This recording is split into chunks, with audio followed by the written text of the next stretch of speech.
Viens, entends le maître qui t'appelle.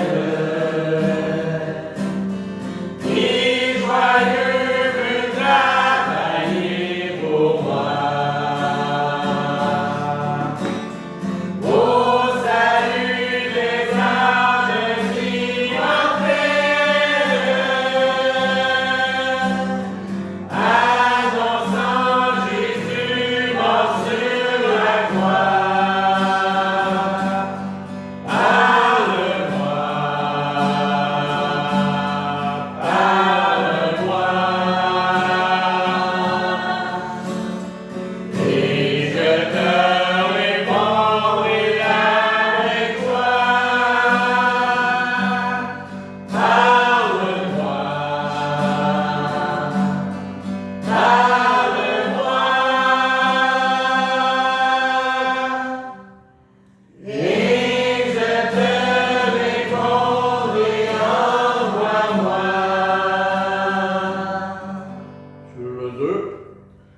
Viens, entends les âmes gémissantes. Penche-toi sur les pécheurs perdus. Autant tes mains compatissantes et conduis-les au Seigneur Jésus. Parle-moi,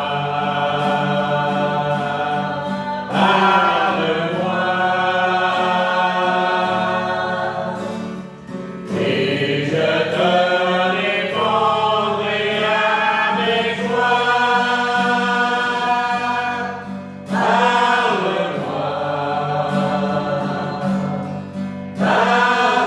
parle-moi,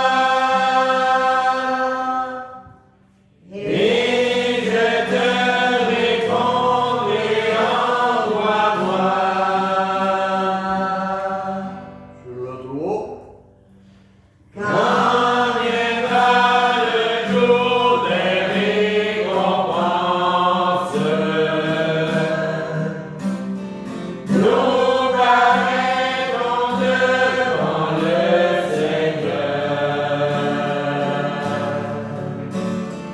Il dira dans sa condescendance: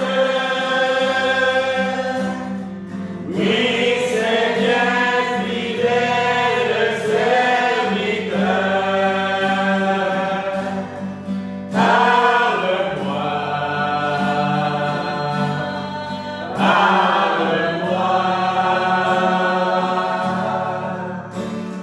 et je te répondrai avec joie.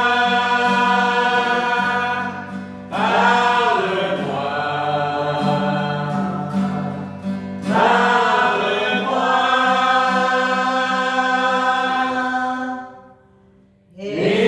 et je te répondrai, envoie-moi.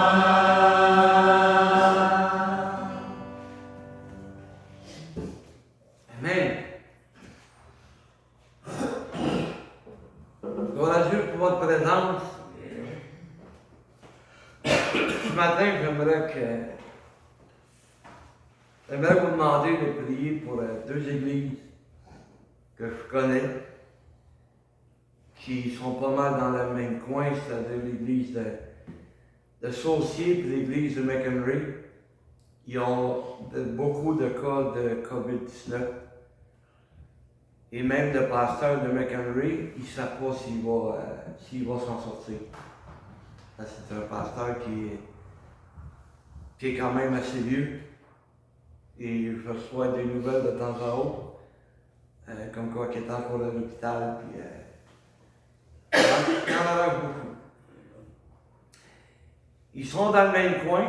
Il y a beaucoup d'autres églises que je n'ai pas contact avec eux autres, mais qui doivent avoir le même problème. Le Mississippi, ben, ils s'en sont récupérés pendant quelques temps.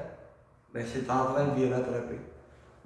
C'est beaucoup de personnes qui défiaient la loi, qui pour eux autres, bah, ça n'existe pas, ou ben c'est beaucoup des trompistes. Fait que, vous savez comment l'ancien président Trump a réagi face à la COVID. Fait que, eux autres, ils croyaient tout de ce que Trump lui disait, ben ils payent le prix aujourd'hui. Mais quand même, soyez en prière pour eux autres, qu'ils puissent s'en sortir. Nous, on est bénis, on s'approche de la fin. Il y a encore quelques têtes dures, mais on s'en va vers le bon bord. On s'en va sur le bord où on n'aurait plus besoin de masque, qu'on va pouvoir se réunir comme avant, puis avoir les mêmes privilèges qu'on avait autrefois.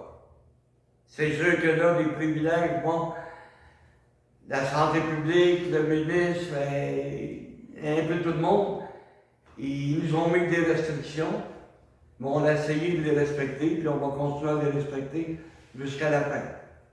Mais après ça, qui est-ce qui va avoir la victoire? Ben, c'est nous autres. T'sais, quand tu regardes ce qui se passe là, présentement dans le reste du monde, le monde chiale bien là, au Québec, là, mais regarde ce qui se passe dans le reste du monde, puis on est bien au Québec, on est choyé au Québec. Parce que si tu regardes la France, ben là, tu sais, tout est arrêté encore. Ils ont un problème avec le variant, je ne sais pas trop lequel. D'autres pays ont le même problème. Même Israël, qui était parmi ceux qui s'en étaient sortis le plus rapidement, sont en train de revivre encore. Fait que c'est pas le temps de cesser de punir pour pas que ça nous arrive à nous autres. Tu sais que les variants, ben, on soit capable de les contrôler à cause de la vaccination. Puis là, on ne veut pas m'étaler là-dessus, celui qui est d'accord, celui qui n'est pas d'accord, puis non, non. Nous, en tant qu'Église, on va faire le respect. On va respecter, tout simplement. Bon, et là, il faut qu'on y aille dans le message.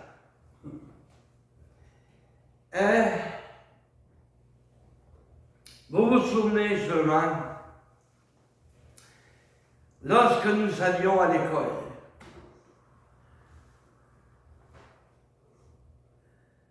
on avait des examens avant chaque bulletin.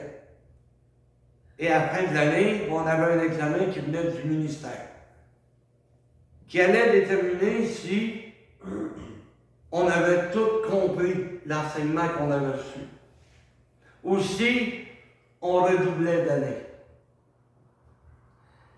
Ceux qui redoublaient d'année, ben là, c'était des points intelligents. Et le mot intelligent, on va voir, ça n'a pas le même sens que qu'est-ce que l'homme en a fait. Parce que là, aujourd'hui, quelqu'un qui n'est pas intelligent, c'est un sans-dessin, c'est un imbécile, c'est un idiot. Et même pris le temps qu'on allait à l'école, ceux qui ne réussissaient pas leur année, selon le degré d'apprentissage, selon ce qu'ils étaient capables d'apprendre, il y en a qui se ramassaient en ortho. C'est pas parce qu'ils n'étaient pas intelligents, ces enfants-là. C'est juste qu'ils avaient un degré d'apprentissage inférieur aux autres. Vous savez, dans une classe, tu as des A, tu as des B, puis tu as des C. Et on avait notre note, puis à côté, c'était écrit A. Ça veut dire qu'on comprenait bien cette matière. Mais l'autre matière, ils nous mettaient notre note, puis avec un B. Ce qui signifiait qu'on avait un peu plus de difficulté à comprendre. Puis quand tu avais un C, ben t'étais un garçon. C'était pour avertir ou aviser nos parents qu'on avait un bon degré d'apprentissage ou un mauvais. Et quand, dans ce temps-là, il n'y avait pas de psychologue à l'école, il n'y avait pas de travailleur social, il n'y avait pas de personne en mesure d'aider des jeunes qui avaient de la misère en apprentissage. La maîtresse, puis le directeur ou la directrice, il est pas bon, envoyez dans l'ortho. Mais là, les gens se moquaient d'eux autres. Là. C'est un ortho. Mon frère, un de mes frères, il s'est rendu en 7e année. Ça veut dire qu'il maîtrisait quand même assez bien. Mais rendu à la 7e année, il était rendu à un âge où il a décidé, ben moi l'école, je ne veux plus y aller. Moi l'école, je suis tanné. Et il s'est fermé complètement à tout ce que le professeur essayait de lui apprendre. À un point tel que la maîtresse pouvait faire avoir honte. L'a envoyé dans une classe de 2e année où était mon petit frère. Mais lui, il riait de ça. Il riait de ça, il s'en foutait. Il aimait mieux aller aider le concierge. Mais là, mon père, quand il a vu ça, il a dit, tu veux plus aller à l'école, tu n'iras plus. Et il l'a envoyé travailler à Montréal, au garage à Saint-Marianne. Il couchait Saint-Grabon. Il rouvrait le garage, puis il fermait le garage. Il était heureux. C'est l'école qu'il n'aimait pas. Et c'est pas parce qu'il n'est pas intelligent, parce qu'il peut te bâtir une maison le même matin. D'un bout à l'autre. C'est pas parce qu'il n'est pas intelligent. Il a déjà eu sa propre compagnie à lui. C'est pas parce qu'il n'était pas intelligent, là. Il n'aimait pas l'école. Puis il y a des enfants qui sont comme ça, qui n'aiment pas l'école. Fait que, il ne sera pas parmi les premières classes à 90%. Ils n'aiment pas l'école. Et bien souvent, c'est pas tous les professeurs qui ont la même technique d'enseignement. Tu sais, il y a des élèves qui vont dire, hey, moi je l'aime, mon professeur, ça n'a pas d'allure. Puis il y en a d'autres qui vont dire, je l'haïs, je ne suis pas capable de bien comprendre avec lui, blablabla. Bon. Mais dans le texte qu'on va voir aujourd'hui, on va voir que le mot intelligence veut dire que c'est une faculté d'apprendre et de comprendre. Ce n'est pas des imbéciles. Vous savez, j'ai fini en secondaire 3. J'ai eu 100% en anglais. J'ai tellement foxé le cours que je ne sais même pas où j'ai pris la note. J'ai jamais assisté pendant le premier 2 mois. Moi aussi, cette année, je voulais aller travailler. Mais je suis moins intelligent par intelligence secondaire 3. Il y a bien des choses que j'ai appris avec mon père. Avec un autre. J'avais une capacité d'apprendre. D'après eux, c'est toi qui faisais d'accord, hein? Tu as travaillé là combien de temps? À peu près. 15 ans. Il est parti de la Bredette, puis il s'est allé faire des meubles chez Arbois. Parce qu'il avait une capacité d'apprendre. Il a appris à ça. Il part de la corde, puis il s'en va faire des meubles. Regarde, ça, c'est lui qui l'a fait. C'est bien fait. Il n'y a pas besoin d'un plan Ikea pour monter le meuble, lui-là. Là. Puis il n'y a pas besoin d'appeler son beau-père pour qu'il vienne l'arranger parce qu'il reste 15 bis. Il travaillait dans un cochon. Il part de là, il est rendu qu'il fait des toits. Et pourtant, je ne veux pas l'insulter, mais il a déjà été dans une classe d'ortho. Il est-tu moins intelligent? Il a travaillé dans les piscines, il a travaillé dans les cochons, il est rendu sa construction. 56 métiers, 56 misères. Mais il y a une capacité d'apprendre. À l'école, il n'apprenait pas.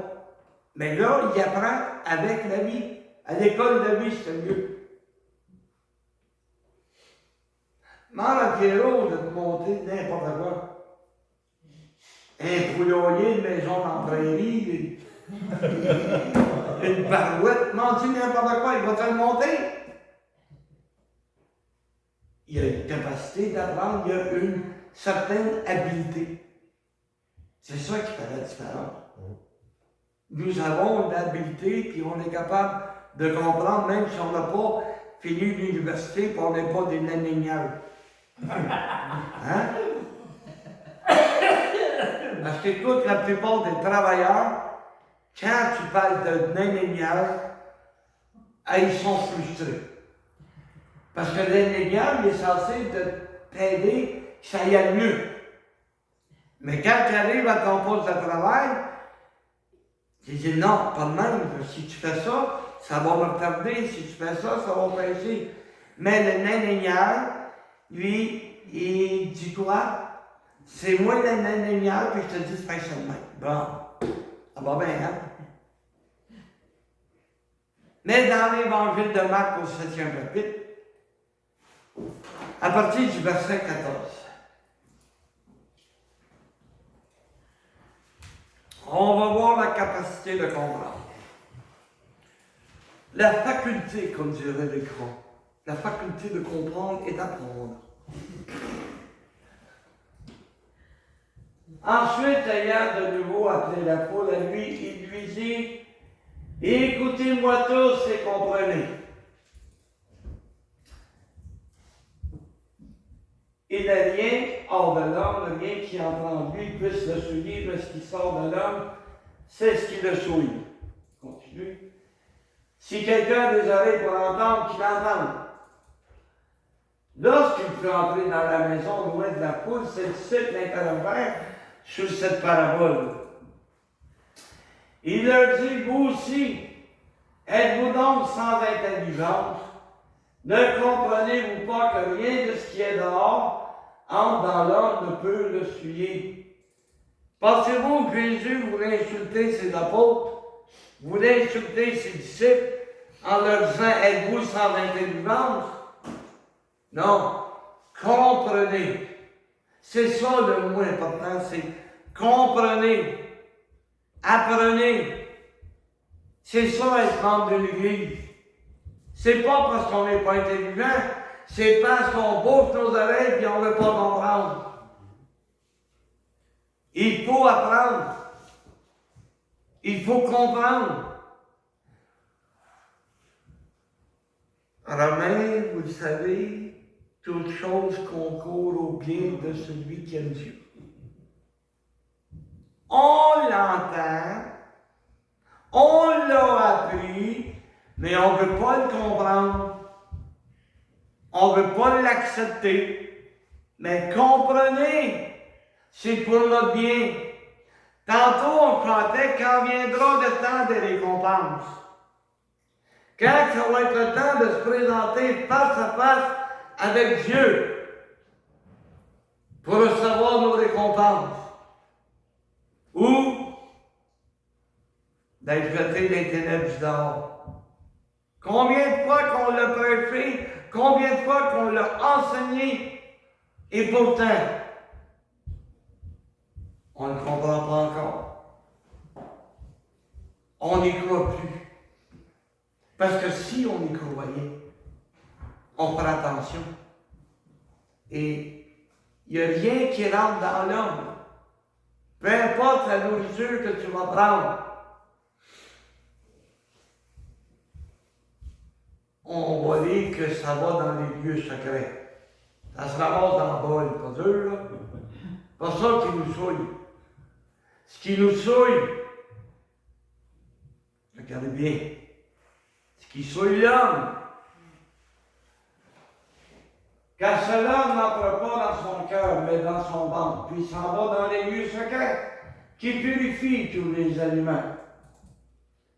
Et il dit encore, ce qui sort de l'homme, c'est ce qui souille l'homme. Car c'est du dedans, c'est du cœur des hommes que viennent et que sortent les mauvaises pensées. Ah!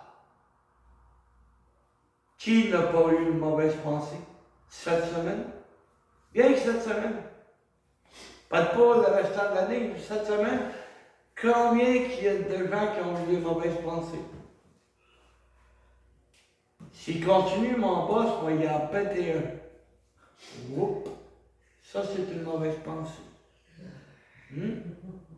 Parce qu'on pense que les mauvaises pensées, c'est l'homme et la femme, il n'y a pas rien que ça.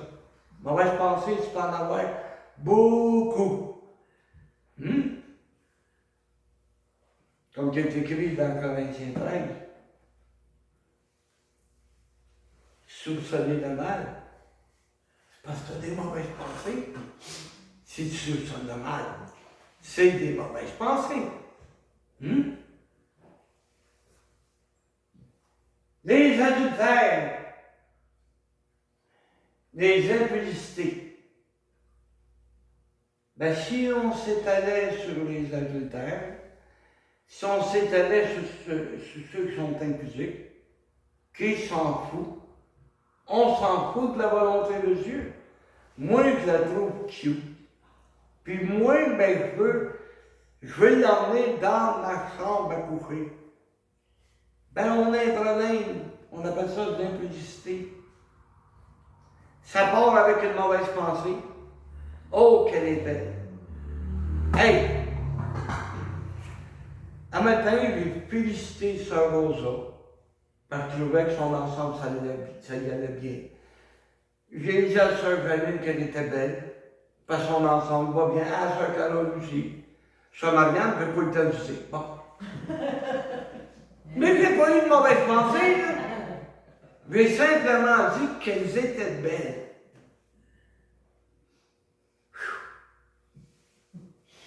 Mais combien qu'il y en a qu'ils ne diront pas qu'ils sont belles, mais qu'ils sont belles. Un lieu de dire. Il me trouve fin. Ah non, c'est vrai, il me trouve fin. Ça lui fait plaisir. Tu sais, nous autres, on s'habille. Pas oui, mais les femmes ne s'habillent pas n'importe comment. Là. Pas n'importe comment qu'ils vont s'habiller, les petites demoiselles. Ils aiment ça, je peux dire qu'ils sont belles. Hein? Ben, vous êtes belles. Bon. Même ma fille Julie, je vais t'oublier, mais elle est pareil. Elle aussi est belle. De la vieille petite femme, ben oui. Hein? Ben oui, elle aussi est belle. Bon.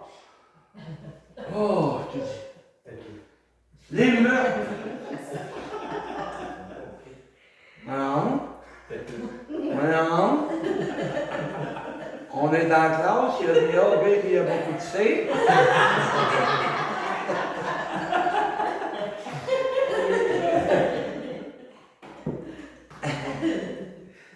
On continue. Les meurtres. Bon. Comment peux-tu dire que tu aimes Dieu si tu n'aimes pas ton frère que tu vois? Parce que Dieu, tu ne le vois pas, puis tu dis que tu l'aimes. Mais ton frère, tu le vois. L'apôtre Jean dit même qu'on est des meurtriers lorsqu'on n'aime pas notre frère. Parce que tu sais, ça m'est pas arrivé de détester quelqu'un au point que j'ai toi, moi, te faire la passe, puis que je poigne la carabine d'un des frères, puis je le sais. Non. Mais de ne pas aimer un frère, de le détester. Parce que si tu ne l'aimes pas, tu le détestes. N'est-ce pas? Donc, tu es un meurtrier. Fait que, attends pas que la police arrive. La police, ça peut Jésus. Bon. Les vols, voyons donc, c'est clair qu'on aurait des voleurs dans l'église. Ben, si tu voles le gouvernement, là, en déclarant des choses qui sont fausses, ben, t'es un voleur. Puis c'est moi que tu voles. Parce que même rendu là, on a des impôts à payer. On a mis de l'argent de côté toute notre vie. Toute notre vie, le gouvernement nous a arraché de l'argent pour nous donner une pension, puis il nous taxe la pension en plus. Tu le vois? Bon. Les cupidités, ça, c'est l'amour de l'argent, qu'est-ce que ça peut faire? Hein? Il y a des compagnies qui vont fermer les portes pour s'en aller dans une autre place qui va coûter moins cher à produire pour faire plus de bénéfices. C'était triste là, quand on a vu à l'Assomption la grosse usine qui faisait des poêles, des privilèges. Hey, ça faisait depuis, je ne me rappelle plus, je pense que c'est en 1949 qu'ils ont ouvert la compagnie. Il y avait 800 personnes qui travaillaient là. Du jour au lendemain, ils ont décidé de pour prendre les portes. Ils ne sont pas préoccupés des 800 employés qui les ont fait faire des bénéfices toute leur vie. On s'en va ailleurs parce que ça va rapporter plus. Ben, ils se sont mis un doigt dans l'œil parce qu'ils ont emmené l'usine à Memphis, puis ils ont eu 10 fois plus de problèmes qu'il y en avait ici. Mais bon, hein? Et voilà, ça en est un exemple, monsieur Pierre. C'est venu de mauvaise pensée. Ben bon pour eux autres. Les vacances, c'est les gars, comment je suis méchant le matin. Hein? De choix, pas de faire faillite, mais pas loin. Non, mais ça me choque. Ça me choque de mettre 800 personnes dans la misère. Tu sais, parce qu'il y en a, là, qui étaient proches de leur pension. Ils étaient proches de prendre leur retraite. Tout obligé de trouver une job pour 4 ans. Commencer en bas d'échelle parce qu'il te reste 4 ans encore. Ça me choque, les affaires même. Tu sais, mêler de l'argent dans tes poches, ça ne me dérange pas. Soirée, ça ne me dérange pas. Mais au moins,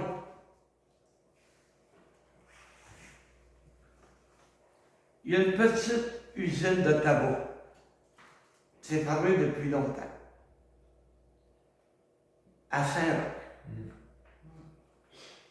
Le propriétaire,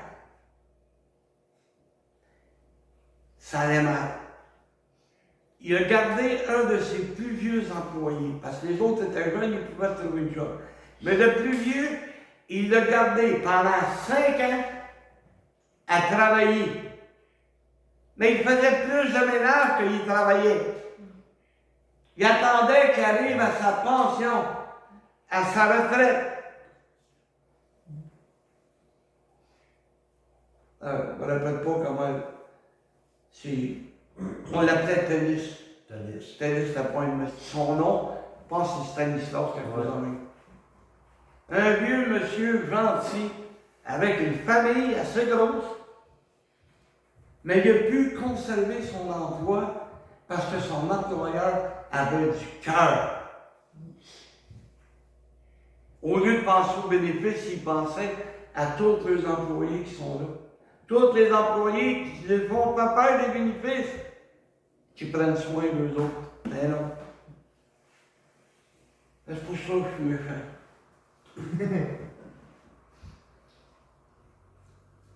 La fraude.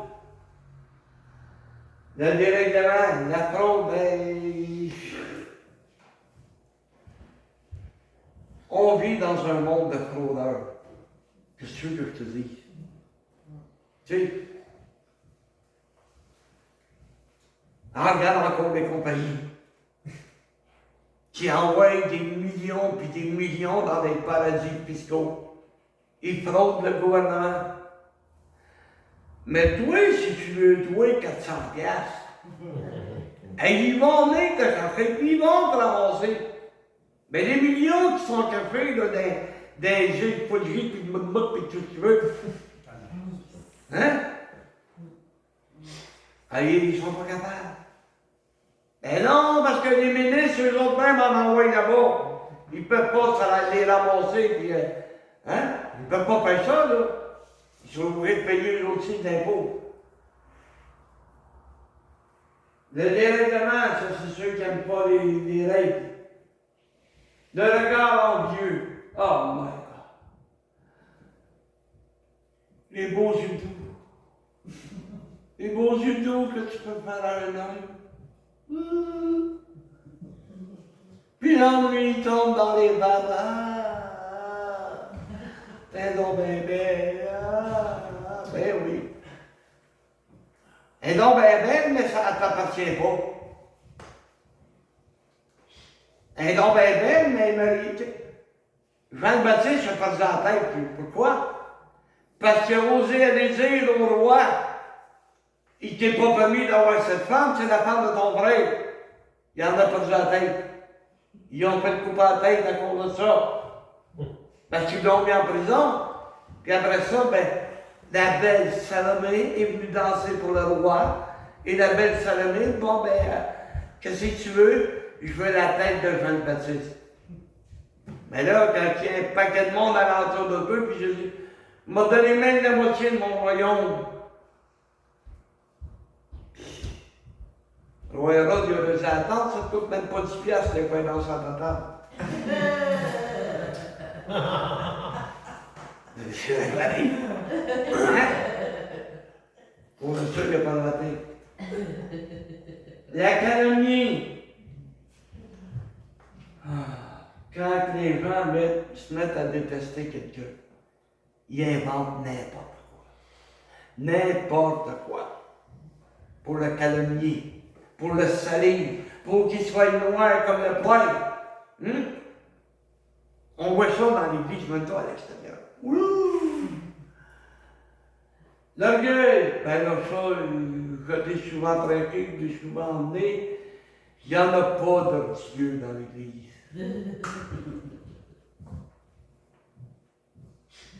Pas pour rien, je me fais opérer de main pour les yeux.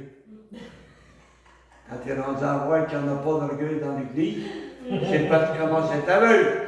Bon?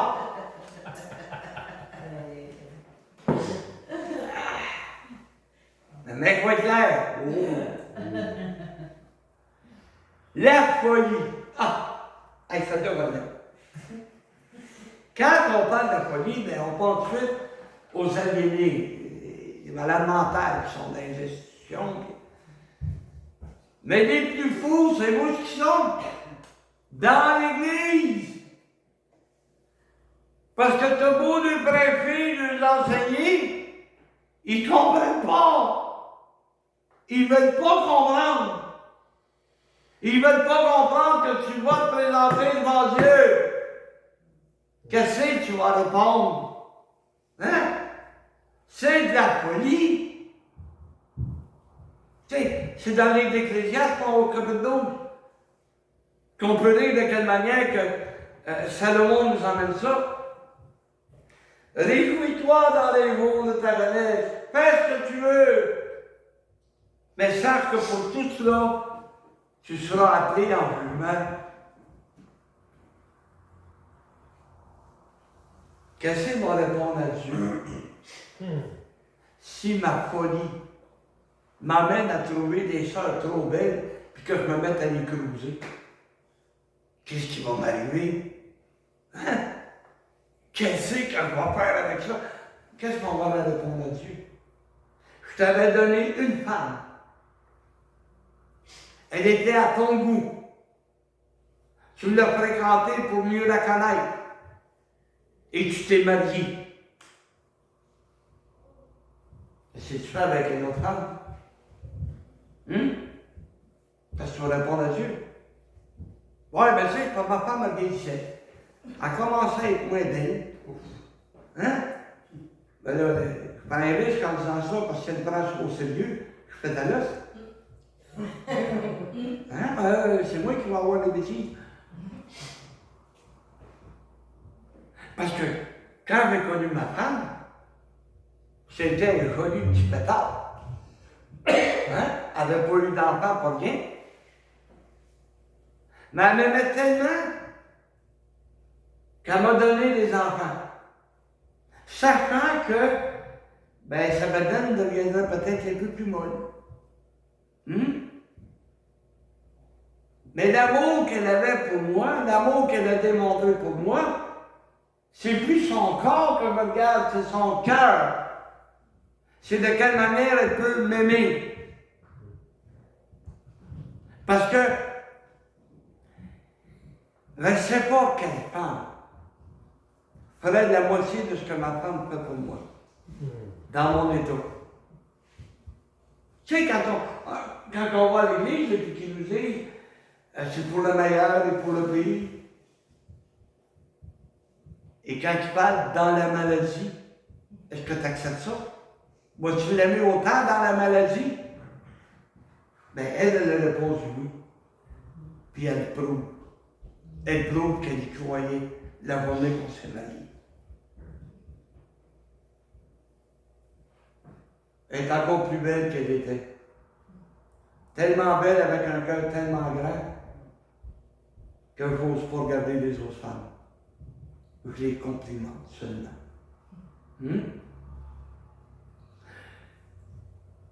pas vieilleux, mais pas pour dire que René est plus haut que moi. Hein? Ça se fait pas.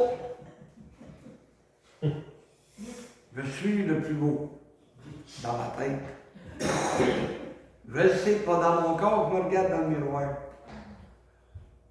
Puis c'est bon, à cause de mon handicap, ils m'ont fait un miroir, tu sais, comme oblique, là, qui est le même. Je me regarde, puis je me vois ben. Et pas d'excuse de dire, oh ben j'étais pas assez grand. Oh, que je me vois.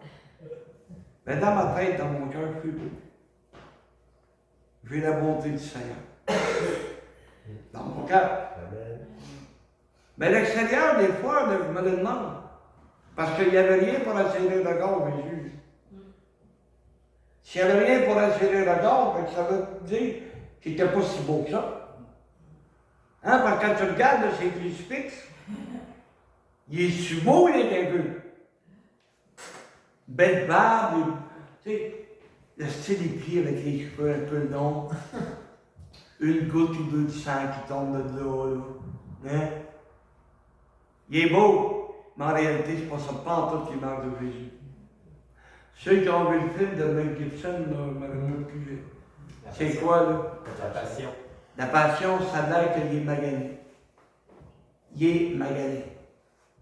Il donne la réalité de ce que Jésus a pu vivre. Il donne la réalité. Fait qu'il n'était pas si beau que ça.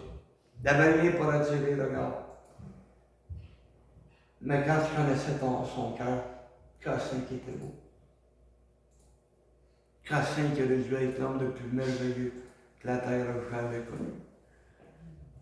Ben, c'est pour ça que vous pouvez vous trouver beau et belle. Parce que vous appartenez au Seigneur. Hein? Amen. Qu'est-ce que... Non. Tu vois comment Mel Gibson, il est pas beau?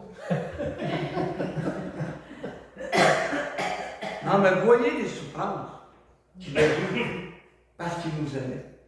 Et ce matin, il nous demande, êtes-vous sans intelligence? Vous ne comprenez pas ce que je dis? Vous comprenez, mais vous n'acceptez pas. C'est ça qui est l'affaire. Moi, je veux vivre ma vie comme je l'entends. C'est pas parce que vous ne comprenez pas, mais vous ne l'acceptez pas. Tu sais, il y a des choix difficiles à faire dans la vie. Mais c'est à nous à les prendre ces choix-là. Puis à dire, ben, est-ce que je vais selon la parole de Dieu? Ou si j'y vais selon mes pensées, selon mes désirs, selon ce que j'aime? C'est à nous à décider. C'est pour ça que Jésus ne veut pas nous insulter, mais il nous demande êtes-vous sans intelligence? Je suis assez intelligent. Parce que quand on parle d'intelligence, on parle, oh ben c'est un génie. Une simple faculté de comprendre et d'apprendre. C'est ça l'intelligence.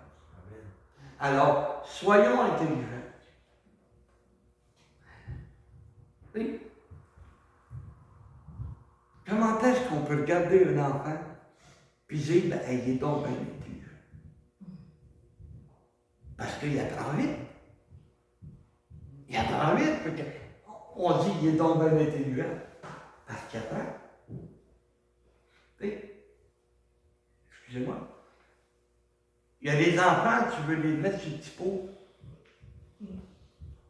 Combien de trucs on essaye pour les mettre sur le petit pot pour qu'ils réussissent à faire du pipi. Au bonheur, quand tu viens pour leur enlever leur doune. Ah, la suce. Il y en a qui leur enlèvent ça. Blim!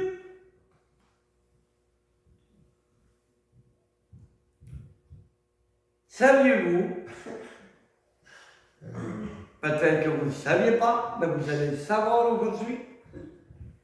J'ai un de mes oncles, sa mère a réussi à lui enlever sa suce quand il est rentré à l'école.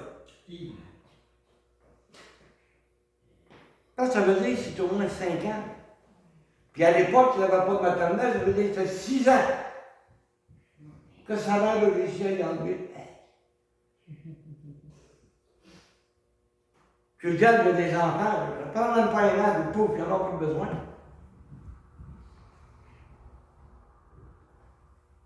Mais les enfants à 2 doux.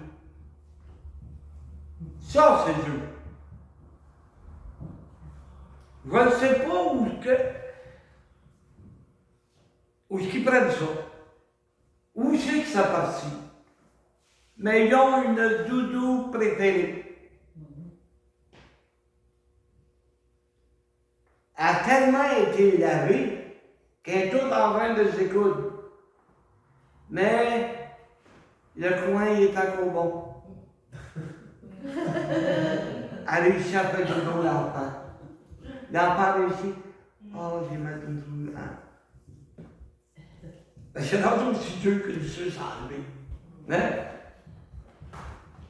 Mais il y en a qui sont plus intelligents. Ils ont une meilleure capacité à comprendre. Parce que bien souvent, c'est pas l'enfant qui est pas intelligent, c'est le parent. C'est vrai. Il y en a qui réussissent à faire des choses merveilleuses avec leurs enfants, puis il y en a d'autres, ils sont tellement maternés, puis même on peut dire paternés, que tu dis, voyons donc, ça n'a pas d'allure. Il me semble, moi, ben c'est ça. Il me semble, moi, c'est pas il me semble, eux. C'est chaque personne qui a son degré de faculté d'apprendre et de comprendre. Hein? Parce que si tu te fies à ce que tu vois à la télévision, si tu te fies à ce que tu vois sur Internet, les parents, ceux qui te donnent des conseils, comment élever ton enfant, c'est à s'y perdre. Un va dire une chose, l'autre va dire d'autres choses. Oh, tu devrais faire ça, c'est bon. L'autre dit, ben non, fais pas ça, c'est pas bon. Chacun prenons la méthode nécessaire. Allons-y avec l'intelligence. On comprend la faculté d'apprendre de notre enfant comme on devrait comprendre notre faculté à apprendre, à comprendre. Et surtout, comme disait Frère Pierre dans sa prière, à mettre en pratique. Ça, c'est important.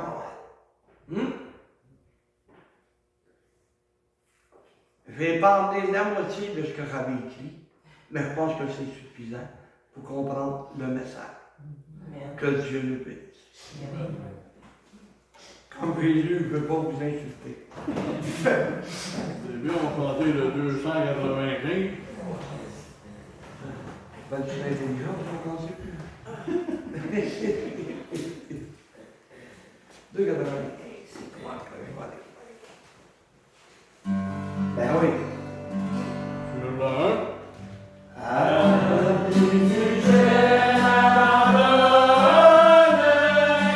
Ce qu'il me dit, je le crois.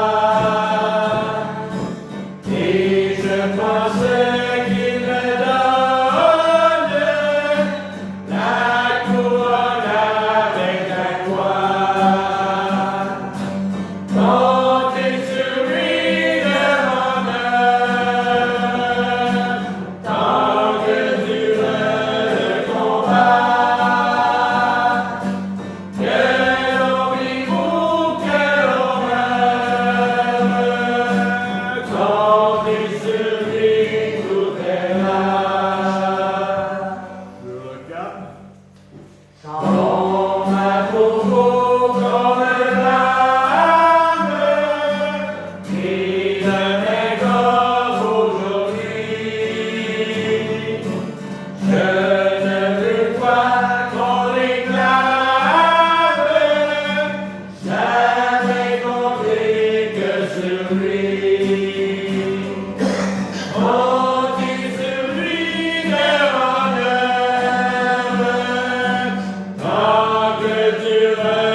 Ce qu'il me dit, je le crois.